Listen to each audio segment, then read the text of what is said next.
नमस्कार दोस्तों, आज की इस वीडियो में क्लास 11 ज्योग्राफी का वायरल ऑब्जेक्टिव प्रश्न को देखने वाले हैं दोस्तों, जो 28 फरवरी के एग्जाम के लिए बहुत ही महत्वपूर्ण होने वाला है। यहाँ से दोस्तों आप लोगों के एग्जाम में बहुत सारे प्रश्न देखने को मिलेंगे, तो वीडियो को पूरा देखिए। इससे पहले दोस्तों मैंने सेट 1 अपलोड कर दिया है, अगर अभी तक आपने नहीं देखा है तो प्लेलिस्ट में जाके देख लें, क्योंकि दोस्तों ये आपके एग्जाम के पॉइंट व्यू से काफ़ी महत्वपूर्ण होने वाला है। तो देखिए दोस्तों, जो पहला नंबर क्वेश्चन है वो आपके स्क्रीन पे है। पृथ्वी का आकार, ठीक है, पृथ्वी का आकार का संबंध निम्नलिखित में से किससे है? भूभाग से, नाशपत्ती से, सेब से, नारंगी से।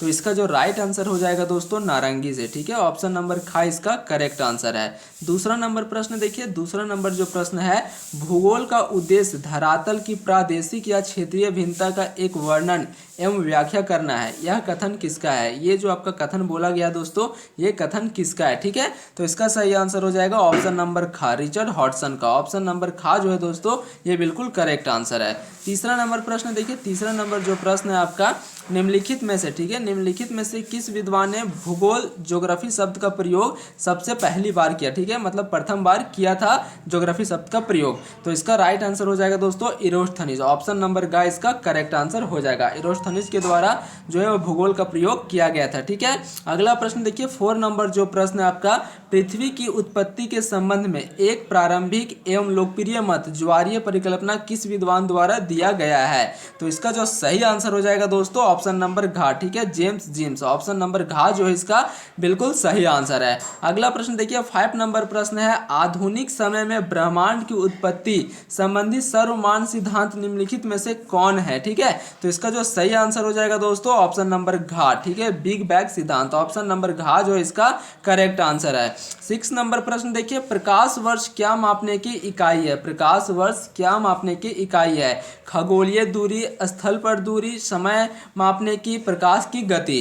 तो इसका करेक्ट आंसर हो जाएगा दोस्तों खगोलीय दूरी। ऑप्शन नंबर का इसका करेक्ट आंसर है। 7 नंबर प्रश्न देखिए, वर्तमान में सौर मंडल में कितने ग्रह हैं? तो वर्तमान में सौर मंडल में दोस्तों टोटल 8 ग्रह हैं। ठीक है, आपको बताना है कि कौन कौन सा जो 8 ग्रह है वो आपका कौन कौन है। ठीक है, ये आप लोगों को कमेंट में बताना है। अगला प्रश्न देखिए, 8 नंबर प्रश्न है, भूतल पर वह बिंदु जो भूकंप के उद्गम केंद्र के समीपम होता है। ठीक है, भूतल पर वह बिंदु जो भूकंप के उद्गम केंद्र के समीपन होता है। तो इसका सही आंसर हो जाएगा फ्रेंड्स ऑप्शन नंबर ख, ठीक है, अधिकेंद्र। ऑप्शन नंबर ख जो दिख रहा है आपको ये बिल्कुल करेक्ट आंसर है। अगला प्रश्न देखिए, 9 नंबर प्रश्न है, सुनामी से सर्वाधिक क्षति किस क्षेत्र में होती है?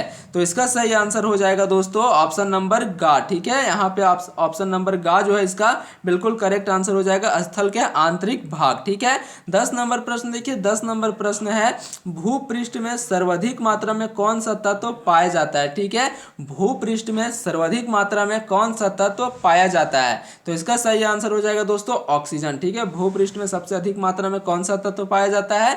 तो ऑक्सीजन पाया जाता है। और वायुमंडल में पूछे दोस्तों तो वायुमंडल में आपका नाइट्रोजन हो जाएगा। ठीक है, 11 नंबर प्रश्न देखिए, निम्नलिखित में से कौन यहाँ पे गर्भ नहीं होगा दोस्तों, भूगर्भ होगा। ठीक है, यहाँ पे क्या हो जाएगा भूगर्भ। निम्नलिखित में से कौन भूगर्भ की जानकारी का प्रत्यक्ष साधन है? भूकंपीय तरंगे, गुरुत्वाकर्षण बल, ज्वालामुखी, पृथ्वी का चुंबक। तो इसका जो राइट आंसर हो जाएगा दोस्तों ज्वालामुखी। ऑप्शन नंबर यहाँ पे जो गा है दोस्तों ये बिल्कुल करेक्ट आंसर हो जाएगा ज्वालामुखी। 12 नंबर प्रश्न देखिए, महाद्वीपीय विस्थापन सिद्धांत 1912 में किसने प्रस्तावित किया?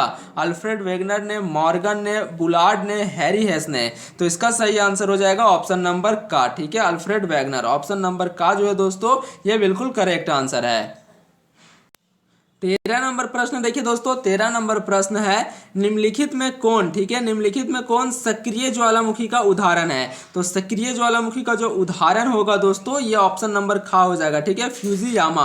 ऑप्शन नंबर खा जो है ये बिल्कुल सही आंसर है। अगला प्रश्न है, रिंग ऑफ फायर किस महासागर में स्थित है? ये बहुत महत्वपूर्ण सवाल है दोस्तों, ये जैक बोर्ड का रिपीटेड सवाल है, हर साल पूछा जाता है। ठीक है, तो इसका सही आंसर हो जाएगा प्रशांत महासागर। ऑप्शन नंबर घ इसका सही आंसर है। 15 नंबर प्रश्न है दोस्तों, प्लेट विवर्तकी सिद्धांत के अनुसार पृथ्वी का स्थल भाग मुख्यतः कितने प्लेटों में बटा हुआ है। ठीक है, तो इसका सही आंसर हो जाएगा ऑप्शन नंबर गा 7। ऑप्शन नंबर गा जो दिख रहा है ये बिल्कुल सही आंसर है।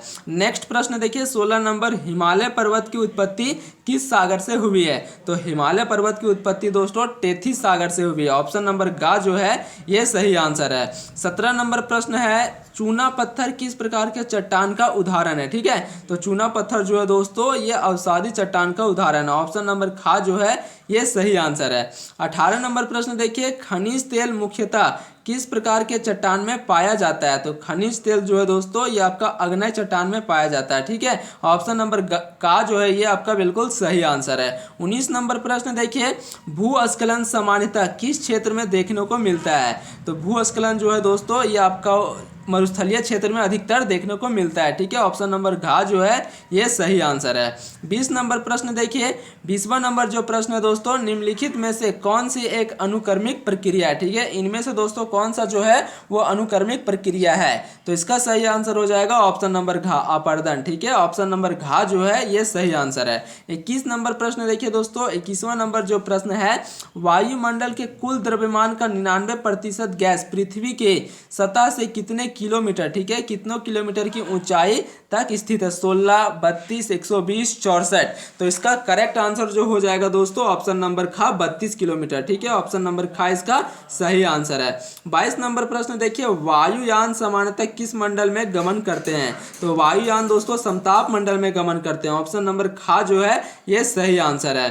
23 नंबर प्रश्न देखिए, क्षोभ मंडल में धरातल से कितनी ऊंचाई पर 1 डिग्री सेंटीग्रेड, ठीक है, 1 डिग्री सेंटीग्रेड तापमान जो है दोस्तों तापमान में गिरावट आती है। 100 मीटर, 135, 165, 185।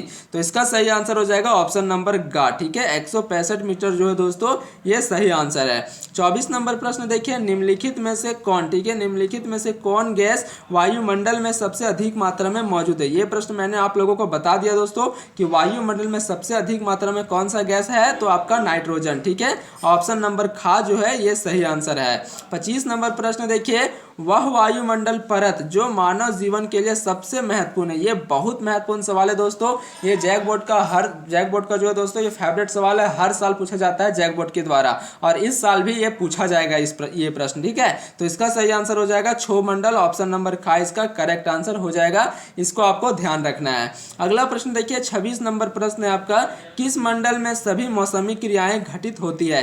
तो जो मौसमी क्रियाएं घटित होती है दोस्तों ये क्षोभ मंडल में घटित होती है। ऑप्शन नंबर का जो है ये सही आंसर है। 27 नंबर प्रश्न देखिए दोस्तों, जो 27 नंबर प्रश्न है, किस मंडल में रेडियो तरंगे वापस लौटाती है। ठीक है, तो रेडियो जो तरंगे होते हैं दोस्तों ये आपका आयान मंडल में तरंगित कराते हैं। कहाँ पे, आयान मंडल। ठीक है, इसको आपको याद रखना है, यहाँ पे कोई भी ऑप्शन सही नहीं है। ठीक है, सारा का सारा ऑप्शन यहाँ पे गलत है, इसका सही आंसर हो जाएगा आयान मंडल। ठीक है, आगे देखिए दोस्तों 28वां नंबर प्रश्न,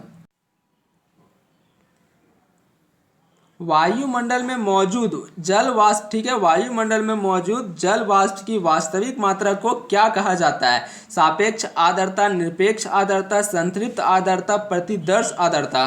तो इसका करेक्ट आंसर हो जाएगा ऑप्शन नंबर खा। ठीक है, निरपेक्ष आर्द्रता जो है दोस्तों ये सही आंसर है। 29 नंबर प्रश्न के, धूम कोहरा सामान्यतः कहाँ बनता है। ठीक है, धूम कोहरा सामान्यतः कहाँ बनता है, पर्वतीय क्षेत्रों में, मैदानी क्षेत्रों में, पठारी क्षेत्र में, औद्योगिक क्षेत्र में। तो इसका सही आंसर हो जाएगा आपका औद्योगिक क्षेत्र में। ऑप्शन नंबर घ इसका सही आंसर है। 30 नंबर प्रश्न देखिए, इनमें कौन सा बादल सबसे अधिक ऊंचाई पर बनती है। तो सबसे अधिक ऊंचाई पर दोस्तों पक्षाव बादल बनती है। ठीक है, ऑप्शन नंबर का जो है ये सही आंसर है। 31 नंबर प्रश्न देखिए, संवहनीय वर्षा मुख्यतः किस क्षेत्र में होती है।